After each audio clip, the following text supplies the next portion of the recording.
요즘 그런 얘기가 많이 그런 얘기가 많이 줄어들고 있지만 비용을 생각할 필요는 없죠. 대한민국이 영토가 2배에서 좀 더 늘어납니다. 규모의 경제 위에 조선족 220만, 고려인들 한 70만까지 해서 한 8천만 경제가 되죠. 이것만으로 통일은 박근혜 대통령 얘기한 것처럼 대박이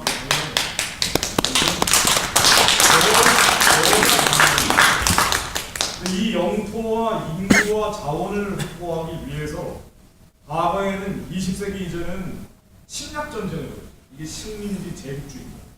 대한민국의 미수복 지역으로 회복하는 것만으로 영토와 자원과 인구가 이 셋이 이제 띠풀려 오기 때문에 이거 당연히 비용보다 이익이 많습니다.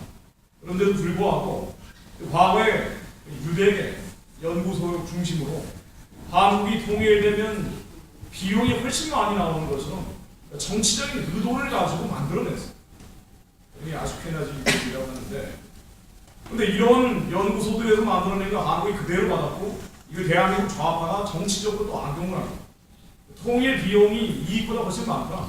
장기적으로 말도 안 되는 얘기들도 불구하고 비용을 지나치게 과장해서 북한이 붕괴되면 대한민국과 함께 망한다는 햇볕 정책이라는 논모로 활용을 해왔죠.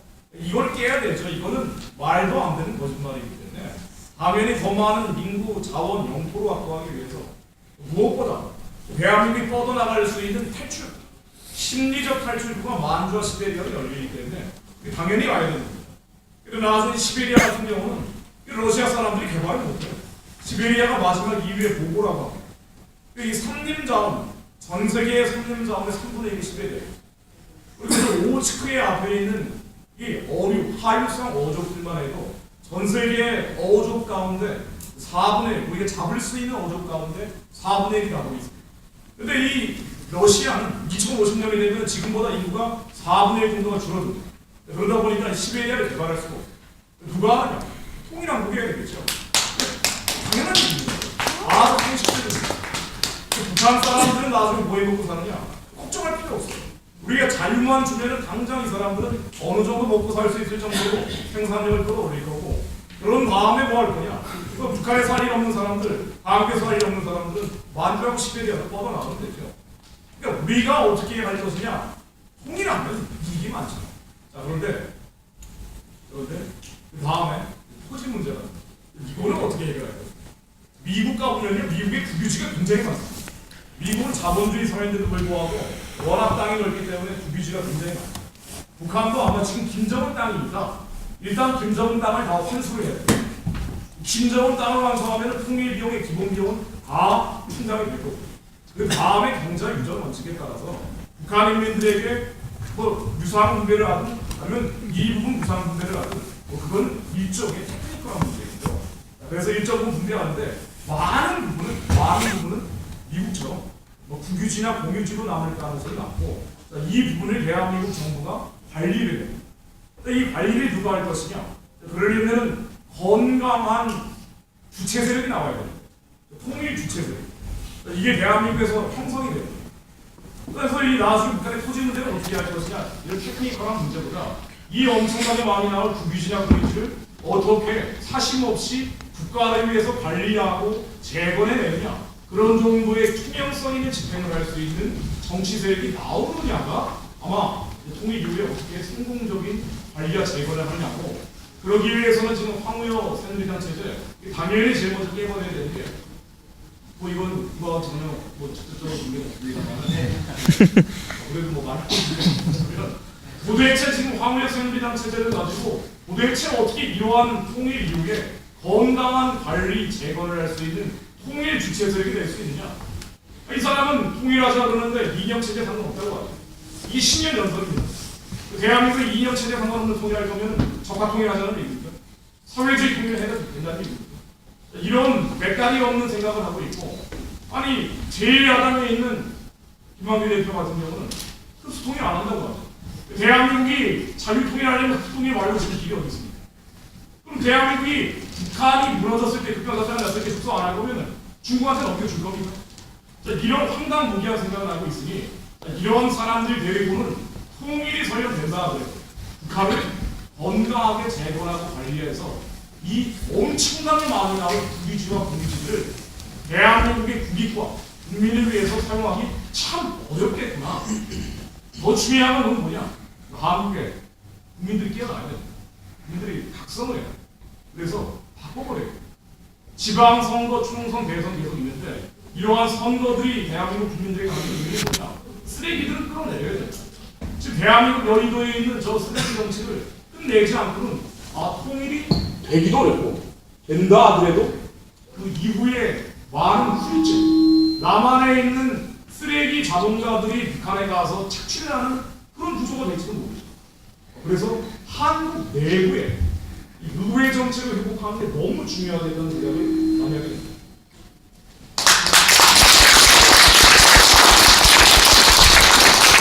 중국의 경우에는 서독에 부동산이 있다가 동독으로 간 사람, 또 동독에 부동산이 있다가 서독으로 간 사람 전부 다 원금 보상을 해주었는데 우리나라의 경우 조금 복잡합니다. 왜냐하면 시가 보상을 해준다고 하면 북한의 토지를 갖고 있다가 월남한 분들의 경우는 사실 토지값이 비싸지 않은데 서울 종로구 이런 데 사시다가 월북한 분들 있을 수 있잖아요.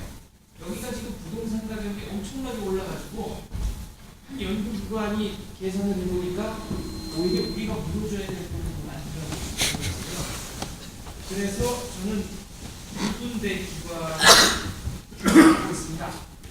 평양에 20안 비행장, 그 자리는 삼육대학교의 땅입니다. 그 다음에 평양의 러시아 대사관과 소년궁전이 있는 곳, 평양 한가운데 있는 지역, 여기는 숭실대학교 소유였습니다. 그래서 삼육대와 숭실대가 통일 때 대한민국의 지렛대 역할을 할 수도 있지 않을까. 이 문제에 대해서는 이렇게 생각을 하고 있는데, 자, 이승훈 그냥 입성을 해도 될것 같은데요. 김성욱 대표가 이승훈 보고 시베리아 가는 거예요. 할 거예요. 형이 된다면 그냥 가끔 말해도 차를 타고 시베리아까지. 아니 지금 얘기는 여행가 되는 게 아니라 뭐 영하 30도 40도 되면서 그러면 야성성이 떨어지는 것 같아요. 그래서 그때 아까 얘기를 했는데 제가 가본 사람 입장에서 추천을 해드리고 시베리아도 갔었어요? 네, 하바롭스크라고 해서 시베리아 끝에 15박 16일 정도 있었는데 아주 살기 좋습니다. 거기에 GDP는 한국보다 훨씬 낮지만 워낙 쾌적해요. 왜 쾌적하냐면요. 이게 유럽 문명이 시베리아까지 왔기 때문에 문화생활 자체가 토요일 같은 경우는 밤에 우리처럼 이렇게 현란하게 노는 게 아니라 공원 같은데 온도 아주 잘 해놨어요. 사회주의 체제이기 때문에 그런 부분들이 아주 잘 해놨어요. 다 앉아 바이올린 키우면서 밤에서 놉니다. 너무 낭만적이에요. 근데 이게 원래 그럼 우리 와가지고 15일 동안 공공만 이렇습니까? 그랬더니 아니라는 거예요. 겨울에는 물론 좀 춥긴 한데 춥지 겨울에는. 그러나 난방 시설 아주 잘 돼 있습니다. 그리고 여름부터 가을까지 이 봄, 여름, 가을은 아주 살기 좋은 쾌적한 곳입니다. 그러니까 하바롭스크도 그렇고 블라디보스토크도 그렇고요. 한국 사람들 가면은 굉장히 큰 저택에서 넓은 자원 같은 데서 잘 먹고 잘 살 수 있습니다. 네, 현실적으로 이게 가능할까요? 너무 장밋빛 아니에요?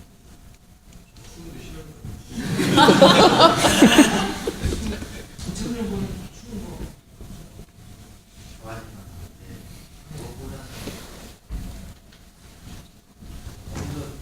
러시아에도 그런 한국인들을 불러들이려고 막 시야정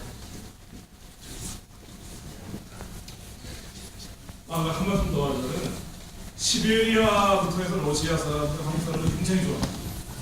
거기 비어있는 이 공간들을 개발할 사람이 없고 관리할 사람이 없기 때문에 중국 사람들이 가서 메워주는데 중국 사람들 가면 자기들 땅도 많거든요. 그래서 러시아 사람들은 중국 사람들이 너무 싫어. 근데 한국 사람들은 가면은 하바롭스크도 그렇고요. 제일 큰 몰이 삼성몰이고 걸어 이 지나다니는 버스들 보면은 답심리에서 청량리 이렇게 써 있습니다. 한국 중국 버스도 돌아다니고 들고 다니는 핸드폰 중에 제가 15일 동안 아주 자세히 봤어요. 삼성폰 아닌 걸 본 적이 없어요. 그리고 에어컨은 LG 에어컨 아닌 걸 제가 본 적이 없어요. 저희 뭘 뜻하냐면은 거기서 미련 내서 살아도 그렇지만은 대한민국이 경제적인 권역이 늘어납니다. 그러니까 우리가 물건 팔기 위해 가는 거고 기업하기 위해 가는 거고 비즈니스 하기 위해 가는 거고. 그래서 거기서 계속 살 필요 없어요. 여기만 잘 살고 계속 시간 돌리면 되는 거고요. 얼마든지 융통성 있게 우리가 활용할 수 있는 보고 우리의 보물창고 이게 시대죠.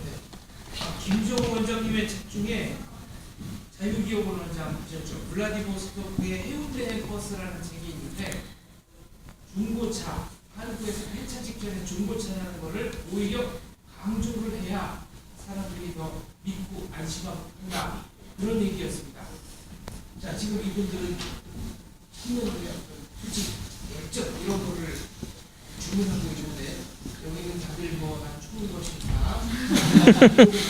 하나 더 마지막으로 아니 잠깐만요. 네, 여기서 가족 분위기로 가면 안 네, 돼요. 아니 저 매력이 하나 더 있기 때문에 네. 시베리아 쪽으로 가면은요. 저 무슨 시베리아 홍보대사 같은데 여성들이 혼혈이 많아서 아주 아름다워요. 시베리아 가서 학습분이 못하게 해서 행복하게 살 수 있어요.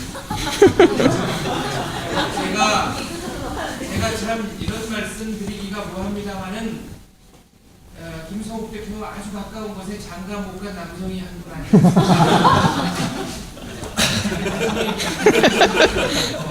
생각은 해봤어요. 전 대표는 여전히 통일이 되지 않으면 장가를 안 해요. 그 시베리아에서 하바스도 출신 여자는 상해마다 알아요. 우수의 매력입니다. 네. 너무 납득해가지고 아니, 얼마나 사귀었어요? 한 달 정도. 나가는 걸 어떻게 확인했어요? 막 물고 그러더라고요. 막 물고 그랬을 것 같으면 공공장소는 아니었을 것 같네요. 실질적으로 식당이나 극장이나 이런 데서 막 물고 그러진 않았어요.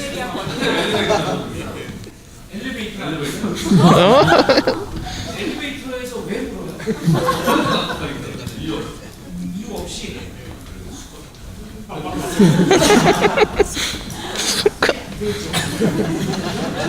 그냥 하바스로 가면은 예쁘다고 보고만 있지 그 쓸데없이 사귀고 뭐 하다가 그러니까 큰일 난다. 무서워. 그러니까 이런 논리적인 변화를 지적해야 되는데 아까 김성욱 대표가 무슨 하바nov스크의 장점은 낭만적으로 배율도 키고 가면 무슨 공원도 잘 돼 있고 이런 얘기를 하다가 편안하게 안 논다 그러다가 지금 지원자가 없이 자기 말에 그 힘이 안 실리니까 무슨 하바nov스크의 무슨 여성들이 예쁘다. 좀 모순된 얘기야. 그렇죠? 오히려 남남이라고 말했지 차라리 북한의 여자를 사귀는 게 그리고 낫다. 현 대표는 탈북자를 사용한 적 있어요.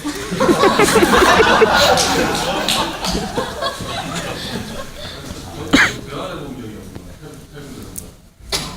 아니 저는 오히려 저 사람들 필리핀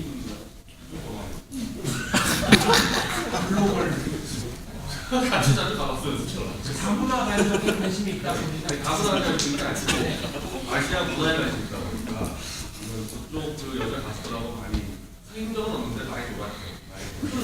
사실은 그 논다는 개념이 진짜 너무 같이 노래하고 같이 얘기하고 그런 좋았어요.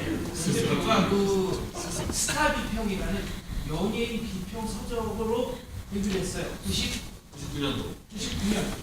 그러니까 지금 길을 잘못 들어가지고 이렇게 우익운동에 성공해서 있는데 원래는 연예 기획사 이런 거를 좀 아니 그래서 제가 한 3년 전에 그때 필리핀 여자 가수 하나 키우려고 강원재 대표랑 커피 하나 만들어서 필리핀 대단한 초청에서 가수 막 하고 했었죠. 그래서 근데 그때 왜 실패했었죠? 왜 실패했냐면은 오세훈 시장 오세훈 때문에 시장 실패했다. 했는데 서울시 광장을 빌려서 이제 진짜 필리핀 최고 가수 따라드는 거를 불러서 필리핀 이 사람들에서 한 필리핀 축제를 하려고 했는데 갑자기 오세훈 시장이 직을 내걸고 주민투표를 확 가면서 우리가 10월 29일인가로 아마 이렇게 정하는데 10월 26일 날 서울시장 재보선이라고 관계자들이 관계자 입장에서 이게 10월 10일까지 55세보다 남아있지 않아서 장난 못하니까 이게 거기서 가다가 그냥 저는 필리핀 가서 이미 선수를 3천만 원 써왔는데 한 방에 끝나고 있잖아요. 여기서도 승동은 그냥 고맙다 그러더라고. 근데 절대 포기하지 않아요. 그걸 그대로 포기한 게 아니고 그대로 또 계속 연구해서 올 상반기 안에 러브인 아시아라는 아시아 문화 네트워크 소장을 만듭니다. 만들어서 다시 재도전.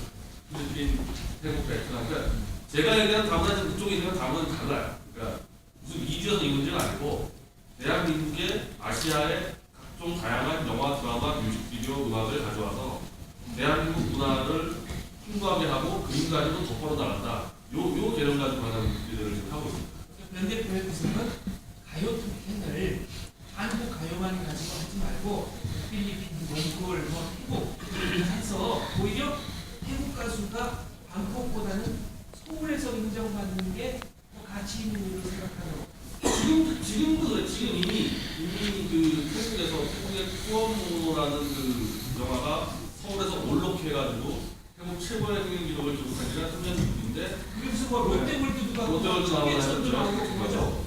근데 그 여자 배우가 태국 영화제에서 수상을 하면서 한국에서 활동하고 싶다고 했는데 한국에서 아무도 안 불렀어요. 안 불렀다고요. 그러니까 지금 사실은 이게 되게 재밌는 게 대한민국 대중문화의 그 파괴력이 거의 미국 다음 수준까지 가고 있는데 가장 지금 심각한 문제가 대한민국 문화가 작폐화되고 있다. 미국 문화하고 한국 문화 말고 도대체 요즘에 일본 문화들도 못 보는 거고 대한민국에서 요즘에 프랑스 영화나 독일 영화 못 봐요. 이렇게 잡혀야 되는 나라가 없습니다. 이렇게 문화는. 한 가지 식으로만 모노톤으로만 된다. 그렇죠. 근데 미국 같은 경우는 전 세계의 문화를 그냥 할리우드에 다 끌어넣어요. 미국은 자본만 미국 자본을 그리지 미국에서 제공되는 영화를 이탈리아 영화, 멕시코 영화 어마어마하거든요. 중국. 그게 미국 문화의 힘인데 한국이 미국 대중 문화를 끌어넣으면 주위에 있는 아시아 각국의 문화를 같이 무감하지만 않아요. 그러니까 원래 그런 지역들이 제일 즐거운데 스코타타운에서 요즘에 아시아 여행들을 연기하고 있어요. 그걸 다시 하고 있어요. 자, 이승훈 군 사바로 스크에서 이제 필리핀 태국 여성들까지 많이 늘어났는데 이분들이 왜 유독 대한민국 여성들에 대해서만큼은 살짝 적대적인 것으로 보이는 이유는 뭘까요? 대한민국 여성들은 한 번도 언급을 안 하는 거예요. 이거 대답 잘해야 돼요. 워낙 미국 여성분들이 좋아하시지만 네. 이런 분들을 좋아하시지만 뭔가 범접할 수 없는 아우라 때문에 다른 쪽에서 찾는 것이 아닌가. 뭔가 둥근 사다분이 일어나시는 자, 하고 싶은 얘기 해보세요. 질문이나 다시 주제로 돌아와서 문제를 안 돌아봤을 때 통일. 네. 그거를 잘 통일로 해서 아까 그때 뭐 토지 얘기도 하셨지만 이번에 사실 그 통일이 된다면 확산적으로 같이 통일이 되어야 될 거라고 보는데 사실 북한의 주사파 사상이 있고 지금 남한에도 자유주의 사상이 있는데 계속 미국 같은 경우에 소련과 문전체 미국 국무상하고 관습이 있었고 독일과 마찬가지였는데 그런 것들을 제어해줄 수가 필요하다고 보는데 그렇게 보호하는 그런 쪽으로 발전 어떻게 하면 통일에 가까운 쪽으로 발전할지 저기에 무슨 헌법 수호충이라고 대한민국에서도 대한민국의 헌법과 가치를 존중하는 사람들이 한인민 사고 기록을 적어서 남기고 이런 식으로 이런 스크림이 용기될 수 있지 않나요? 예, 그런 그 쓰이고 아까 말씀하신 거 보이고 있었고 그런데 지금 말씀하신 그 우리 인연 문제를 얘기하는 거가 질문의 그 요지가 없는 문제가 시간이 있는데 예, 남한의 수사 같은 예. 근데 오늘 저 학생들 말씀하신 게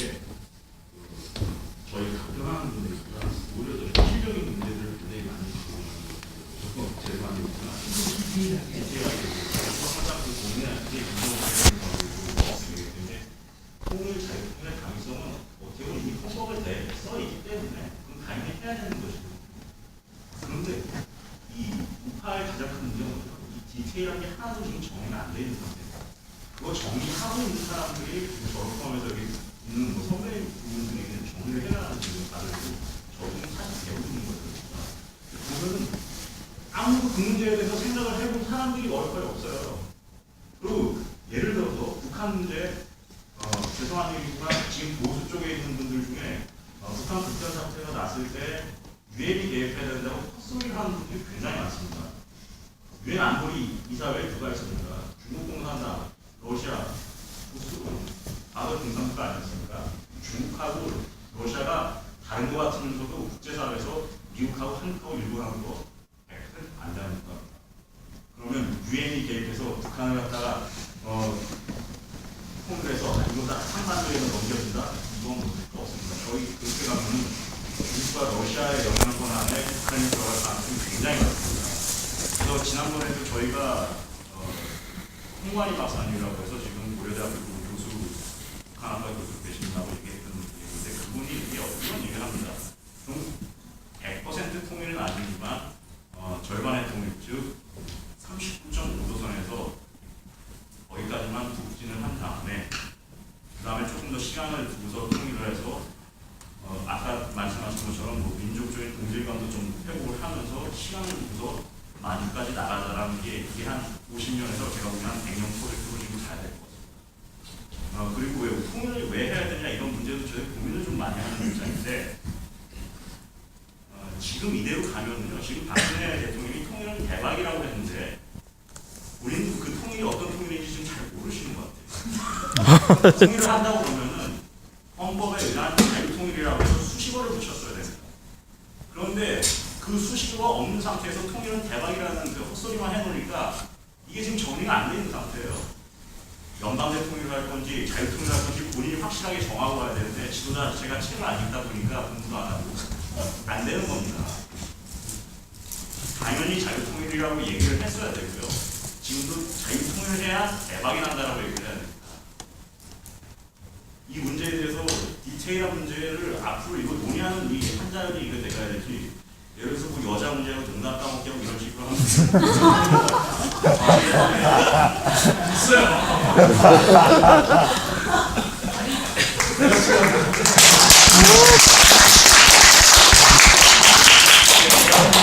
얘기를 좀 진지한 문제들을 물어봤는데 얘기를 좀 답변을 좀 진지하게 했으면 좋겠다는 것이죠. 이 러시아에서 유럽까지 예를 들어서 횡단철도 가잖아요. 일주일 내내 가는데 전 뭐 책으로만 봤습니다. 왜 못해요? 그거 꾀죄자게 그거 갈 것 같으니까 그냥 비행기 타고 가면 되지. 우리가 제가 이거 항상 이런 그 행사 나와서 고민하는 게 뭐냐면 99%의 진실을 얘기하고 1%의 선동을 할 것인가의 문제인데 저는 우리 단체는 99%의 진실을 얘기하고 1%의 희망을 가지고 가자는 것이죠. 지금 앞으로 이제 자유통일 안 하면 적화통일 가능성이 좀 굉장히 높다고 생각합니다.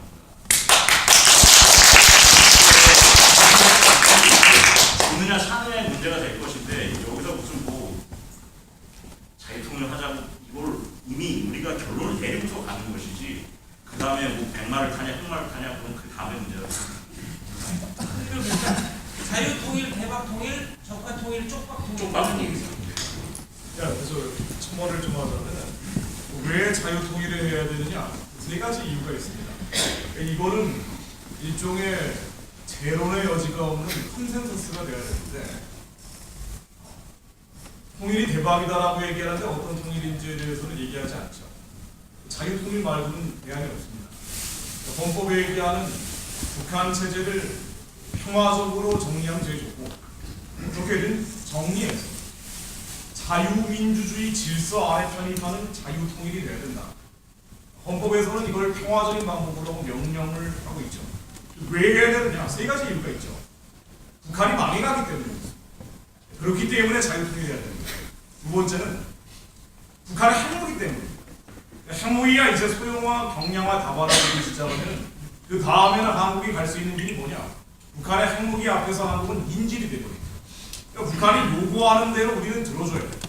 근데 남한에는 북한의 대남 노선을 그대로 따라가는 종북 세력이 많죠. 그러니까 북한의 요구를 들어준다는 건 뭐냐? 남한의 종북 세력의 요구를 들어줘야 된다는 거예요.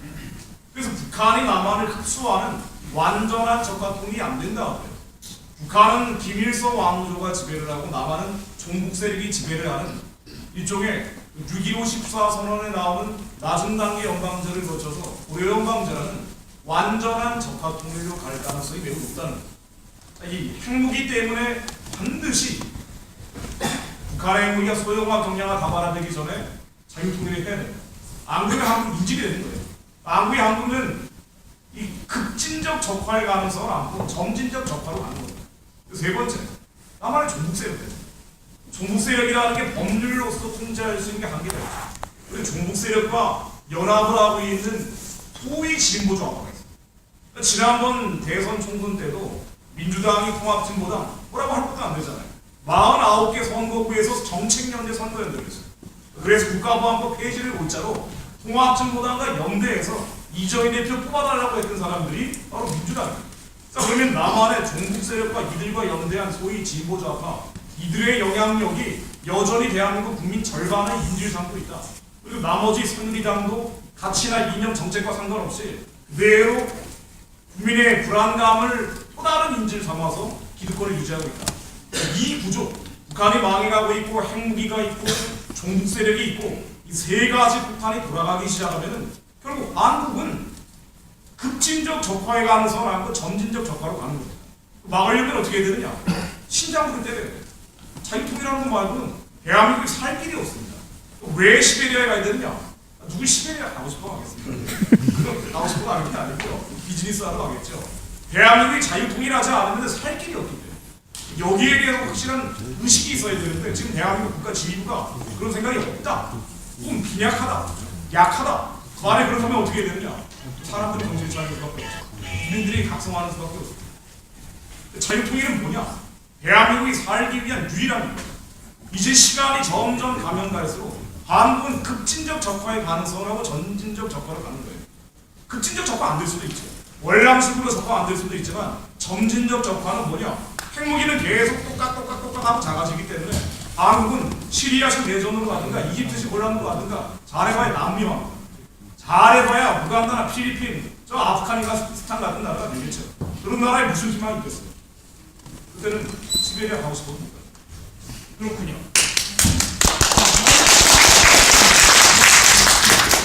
자, 지금 핵무기와 미국 기사 파일가 나왔습니다. 여기서 30초만 좀 쉬어가겠습니다. 저는 기본적으로 모든 강연회나 토크쇼에 재미 쪽을 담당하는 사람이기 때문에 이 진지함에 재미가 1% 섞였을 때 위력이 배가 된다고 믿습니다. 그래서 개인기 하나 보여드리겠습니다.